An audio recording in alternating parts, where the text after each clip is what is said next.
Hello and welcome to Bakerstreet.coasters live, where today I went to Alton Towers quite a few days ago now, probably last week, well Sunday, on the 13th of October, where basically I went in all the scare mazes, including the two family, well the one new family one and the other family one, Haribo Trick and Treat and Amigos in the Afterlife.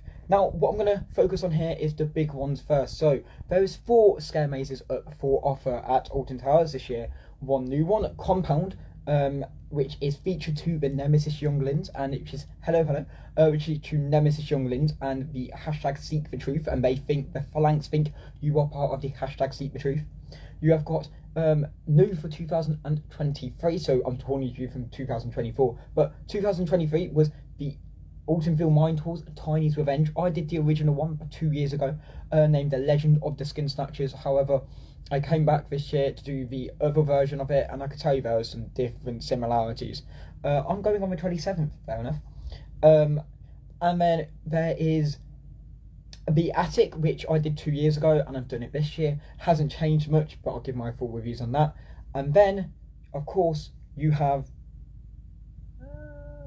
It's gone out my mind. It's actually gone out my mind.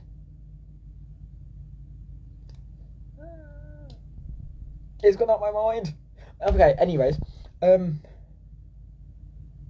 That's gonna bug me, guys. Real bad. Got a brain block. Really bad. Anyways. So the Attic. Now, I did like the Attic. It was themed in the towers. It had good prop sets. It had some amazing actors. They were really immersive. They touched you now and then. They really do play the parts in the scenes. And there's no scene that was left dead-handed. Oh yes, and Daz Games. That's also. Now the Attic.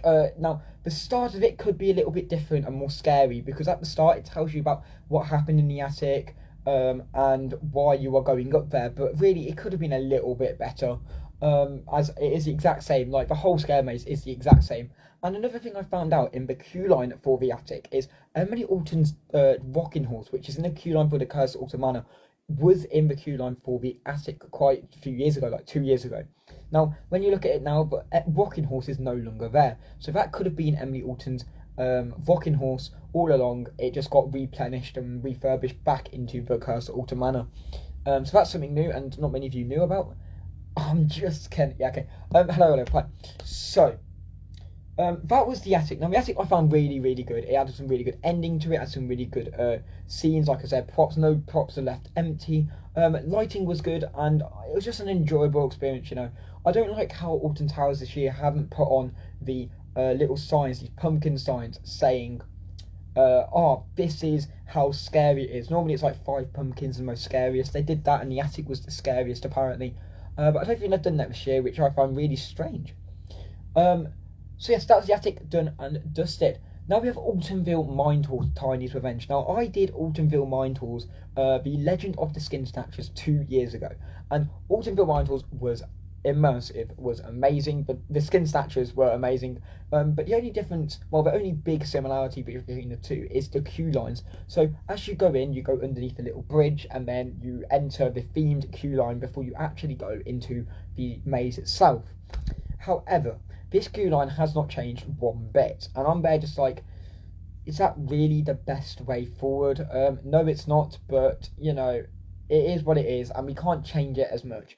But it'll be really nice to see something be changed to that place next year. Pretty sure Altonville Mine Tours is a little bit old now, like it's been there for quite a long time. But not as long as the Attic, which is fair enough. But I still think it's a scare maze which really needs to part from the park now. I mean, yeah, it has some good storyline to it. Like, it tells you about how these 5 kids were stolen.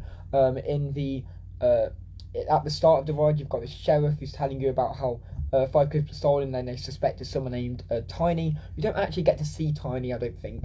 You've got chainsaws in there. You've got different actors within it. Really immersive. You've got some amazing sound, but I really wish the lighting. So what they did like 2 years ago was they have this little duck bit where you've got the train track running under.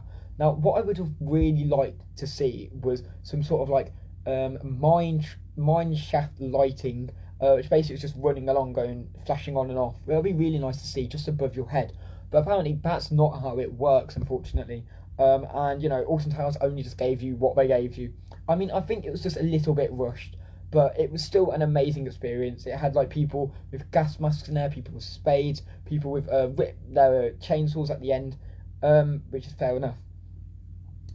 Now, like I said, it was a good layout. It really did build onto the legend of the skin snatchers, because Tiny is one of the skin snatchers apparently. But you know, you never actually get to see the other storyline. There was at one point where this person came along and like, oh, you're doing very, very well. Come on, keep going, which is very good to see. But you know, apart from that, it really was just people in there like pretending to be dead and stuff. It was really immersive. There's like a gold mine in there too. So that was something. Now the third scare maze was Daz Games. Now Daz Games was my worst scare maze. Now this is a thing which came back, was here last year, and it featured Daz Black. Daz Black was here last year. Don't know if he's coming back this year.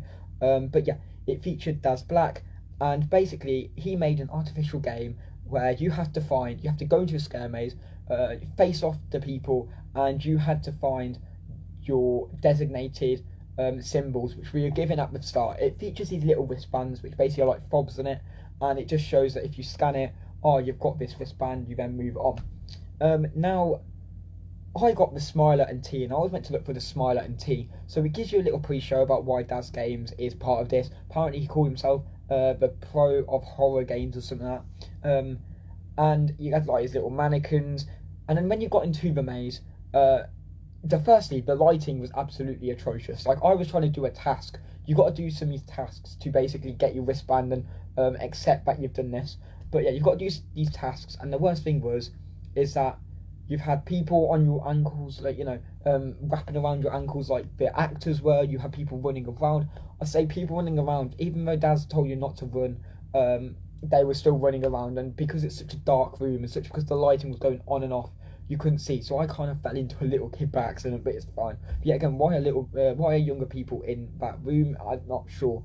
But yet again, where the rules tell you not to do, you shouldn't do them, because it really does affect other people. For example, I didn't get the quickest time because I just ran into a load of people because people weren't looking where they were going. It was quite hard because it was like in a black area, like the whole place was black at one point. But you know, yeah. You had these actors everywhere who were blocking off places with symbols. I get that, but at the same time, it's just really disorganised. I didn't like it. And it could have been something well better than that, like artificial intelligence with a virus. Yeah, no, it just didn't work for me. Then we have Compound. Now, Compound is my best scare maze out of them all. That is only because of two things. Firstly, it's something to do with Nemesis Reborn, and it really does add into that storyline of Nemesis. I've said this like multiple times, and I knew it's going to add into some sort of like Nemesis storyline. It's in a good position in where it is, Compound. At one point, I had to tell one of the actors about what their role was in the story, because they didn't know. They've only joined like the job for a week, which is fair enough. But I had to tell him what Seek the Truth was. I had to tell him what Nemesis was and the Phalanx. So he had no clue about it. But yet again, we kind of brought that up later on. Now the whole storyline inside. So basically, what happened is two people got separated into a different cage. Then you got another person in your cage. Basically, you get divided into these 6 places, and then you watch this TV screen where basically it tells you about why you're here, like the Nemesis Younglings, and it's the chief executive of the Phalanx, who are the guys who are containing, investigating on Nemesis, like the evil guys, because I don't like Phalanx. And then the doors behind you, after watching this show, doors behind you open. Then what you do is you get chucked around by these people, by these Phalanx people telling you which way to go. I started going #Seek the Truth, #Seek the Truth, Seek the Truth, Seek the Truth. And they just told me to get out. They went, nah, get out. And I was like, oh, okay, fine. There was a kitchen in there at one point, which was pretty funny. I don't know why there was a kitchen, but there was a route to a kitchen where basically you go, because it's like all different ways. Like at one point you get split up from everyone else. That was so funny. But yeah, like there's different routes. There's not just one designated route you follow. Everyone had different routes, but you all led up into one path afterwards. But you know, there was like a kitchen at one point, and then if you take the wrong turn, you come back on yourself. If you go forward, at one point I ended up where the staff are meant to go and scare you, which is pretty funny. And all I saw was this guy, and I was like, what? So yeah, that was pretty funny. There was them with tasers. which were pretty cool to see. It was like, I don't know what they were called, but like taser things, and like they had really good props. It was really good layout. At one point they chucked me in, so I was in front of someone else and they chucked me in, separated. They put a divider between me and the other person and somehow let me out first in a different route to what the other person was coming as, which yeah, again, quite a good effect, can't lie. It really did add up, but don't ask me why I got divided. Thank you so much for views. Thank you. And then you came out, and it's like they're telling you to get out, and they're just shoving you and shoving you and shoving you. It was really, really good. And I think that's the best thing about the Phalanx, and how they can just do what they want when they want. It's just amazing to see. Now, it did say Compound on the side. It really did have a really good storyline. Not much happened at the end, apart from them tasers and telling you to get out. But, you know, it was all about sterilising you and trying to take you away from thinking about you #seek the truth stuff. So, that was all the scare mazes in order. However, my list of scare mazes and my best ones is pretty controversial. Now, I put Compound at top, and I got told this by many, many people. Eminem was here. Oh, God. Now, the Compound scare maze was absolutely amazing, top notch. Then I had the Return to Skinstat. No, Tiny's Revenge. That was probably the next best one, best scare maze. I did like it, really good layout. The Attic, I've done it before, so I couldn't say much about it, but it had some really good layouts to it. Could have been changed. And to be fair, it's been there for quite a while now. But I remember my dad doing the basement, which was quite a few years ago. And then there was Daz Games. I did not like Daz Games at all. Now, that was all the scare mazes. There are two more mazes, or scares, which I have not mentioned, or have mentioned at the start at least. This is Trick or Treat Town with Haribo, and Amigos in the Afterlife. Now, one of the two, well, both of these were amazing family rides. They are situated where the old Charlie and Chocolate Factory place used to be. So Amigos in the Afterlife is in the previous place where the dungeons used to be. And Haribo Trick or Treat is where the glass elevator used to be in Charlie and Chocolate Factory. Now, both of these attractions were amazing. Starting off with a Trick or Treat Haribo, didn't like how it kept going do do do do do do do do do do do do. That was pretty annoying. If I would love to listen to the Haribo theme tune so many times, I would love to, but no, I didn't. But you know, you got these TV shows, you got googly eyes everywhere. It was really, really good. And then what you had to do is you had to knock on the door, and I got more scared from that than I did in the attic. That's pretty sad. But yeah, and it's a family zone as well, which I think is really funny. But yeah, you knocked on these doors and you went through around all these doors and you got sweets, which is pretty cool. And basically, it's just about trick or treating. Basically, it was very good for families, really good for younger people, and yeah, it's Haribo. Who doesn't love Haribos? So that was quite good. Then I went to Amigos in the Afterlife. Now this was a little bit more for families, again, but it was Alton Tower's own. And I can tell you now, it was themed to, if you've ever seen Coco, like Disney's Coco, you would know that this was something to do with Amigos in the Afterlife. Basically, it was themed to Afterlife, it had a lot of UV lights. Literally, those UV lights saw like the whiteness on my skin. That was how bad it was. My hat, my Nemesis hat, was actually glowing up in the UV lights. At one point, you had a person in black controlling this puppet. You couldn't even see the person until like you actually was so up close, which is very good to see. And the fact that this person was actually being controlled, this puppet was being controlled and talking to you whilst you're going down the alley without you even realising it was being controlled is quite good. It got you entertained, it got you interacted with the guest, and there was wrestling at one point, which I think is really good to see. I had to shake on the maracas at one point because they needed a band member.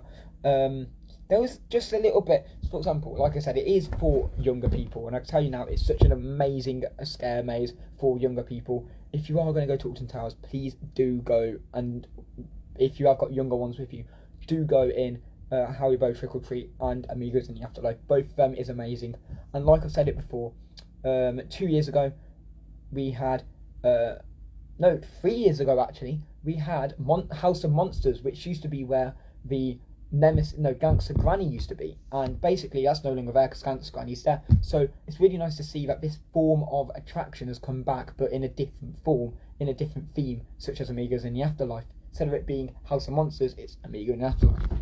Anyways, so back to your questions. Did you get on any night rides? No, I did not get on any night rides. However, I'm going back to Alton Towers sometime in half term to do these night rides, and I cannot wait. Anyways, I am going now. Smile always. Please remember to subscribe, and bye, guys. Tell me your best scare maze.